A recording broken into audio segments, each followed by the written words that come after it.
video 1 of 2 on my Halloween 2020 Lightbox card. This video will just show how I designed the files for the card. Part 2 will show how to set up the file in Cricut Design Space and how to assemble the card. So I started off with a sketch on my iPad, and this is just me airdropping it to my Mac. Bing! I love doing that. So instant. And then this is a template I have set up for light boxes. So I just copied one panel from that and started drawing. I start with the main shape that's going to be cut through all my layers. The concept here was that it was going to be a candy corn, and I'm going to use candy corn colored LEDs to light my image. This is me bringing in the sketch to trace over. Just setting up where I want each of my LED lights to fall, and then tracing out the witch on her broom with the pen tool. Excuse me. So I just put down the points at first, and then I start adjusting where everything is. It's kind of the method I usually work in Illustrator. So just rounding things off, moving points around, smoothing everything, adding curvature. This design, I struggled a bit with the broom. Some of my earlier sketches, the broom is more horizontal and she's sitting more face forward, but I kind of like here that she's kind of got a little more dynamism to the look. She's coasting by.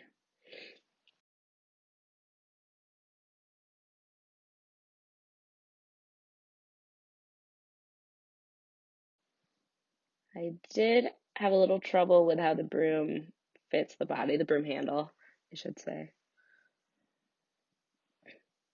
But then I bounced over here to the skull part. Doesn't really flow right. I like bouncing around when I draw stuff. I don't know.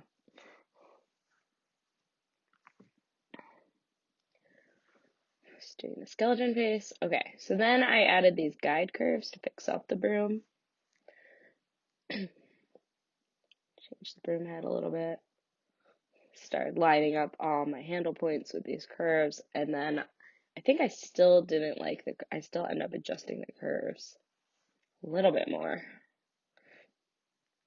Trial and error, just trial and error.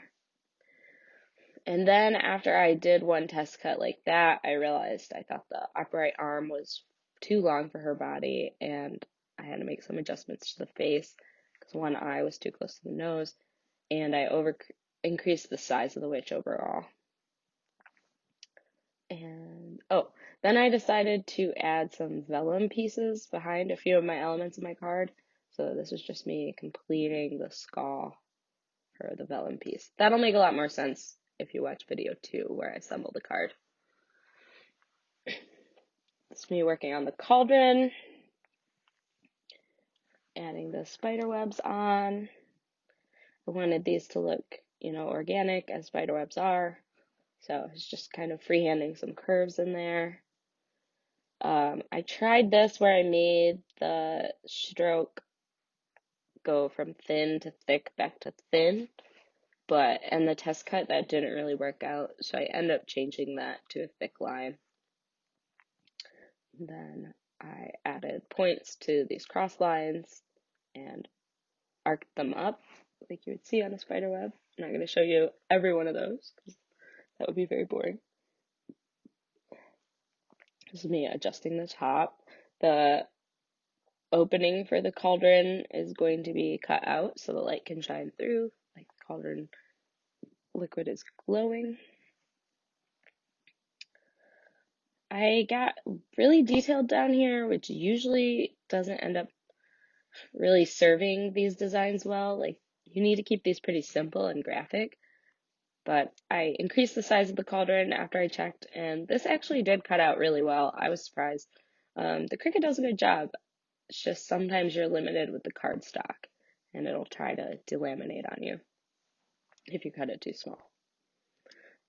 Yeah, so that's where I went to the thickened uniform strokes for the spider web. Just make them a little bit stronger after I did my test cut. And this is just outlining, merging, and then putting it in my template, which the template will make a lot more sense if you watch part 2 as well.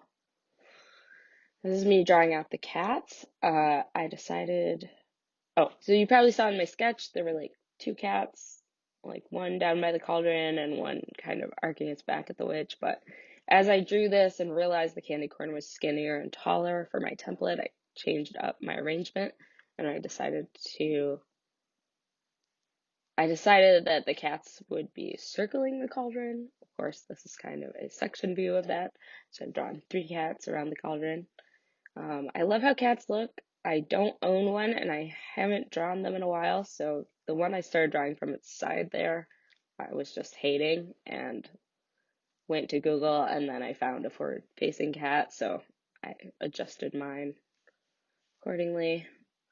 Then I found one with more of a 3/4 view, sketched that out. I was pretty happy with how that one looked.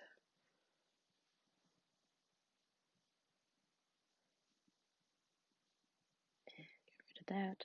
Oh, the part on the forward-facing cat under its nose, I was trying to make the cats look like they were lit from underneath with the glow from the cauldron, but I didn't really think it was reading right, and I was worried that the cardstock attachments would be too thin. I don't know, I just wasn't digging it, so I didn't end up even doing a test cut of that. Made the other cat, adjusted its body to be a little more in profile. I don't like things too symmetrical.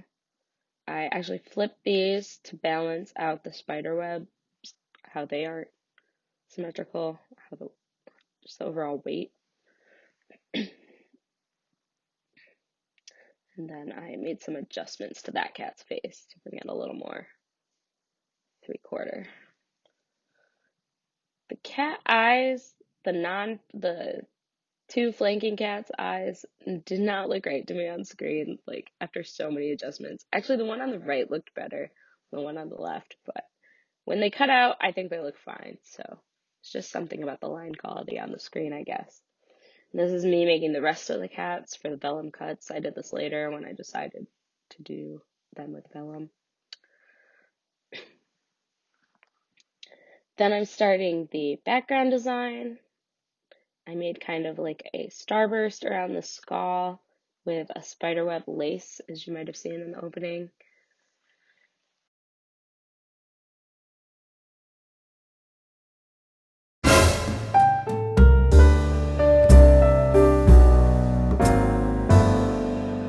I used CS5 for my Adobe products. It was like one of the last versions on discs before they went month to month, and they kind of crash a lot. So you missed me losing a lot of work when it crashed. I, edited that out. I wasn't going to show all that. But pretty much just drew some different triangles, rotated them around, kind of tested which width I liked before merging them.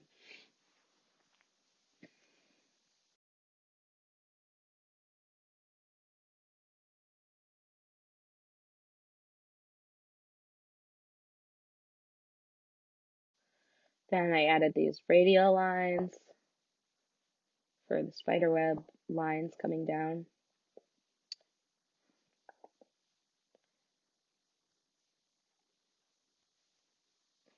Well, and up. I was watching Sister Sister, like, for most of this card. I usually pick some sitcom to watch, or more accurately, listen to. But this card had a lot. I think I started out with Blackish, because I worked over a period. I watched a few episodes of My 600-Pound Life, not too many. And then Sister Sister was added to Netflix, so started watching that. So a lot of times when I look back on my designs, I just can remember lines from the show I was watching or what part.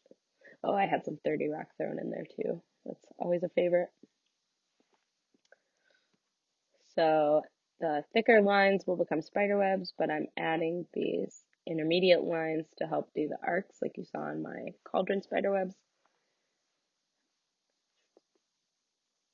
And then getting rid of halves just so I can make one half and then mirror over.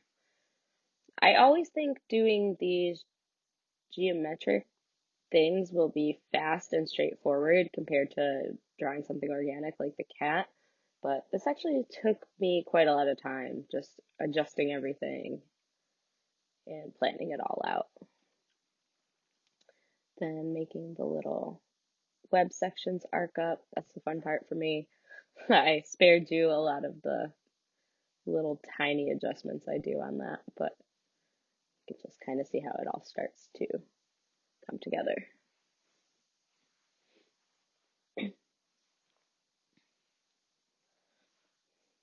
Started working in black a little bit there to just see what the silhouette would be.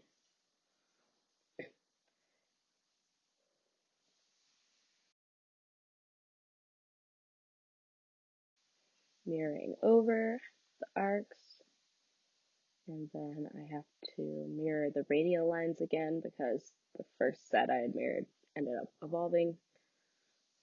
Just getting those in there, and then I outline my strokes and combine everything.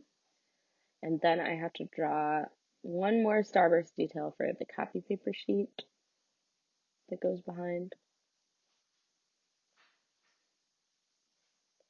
And yeah, this is pretty much what I ended up with. I think this footage is from before a few of the little adjustments. But here's the big reveal.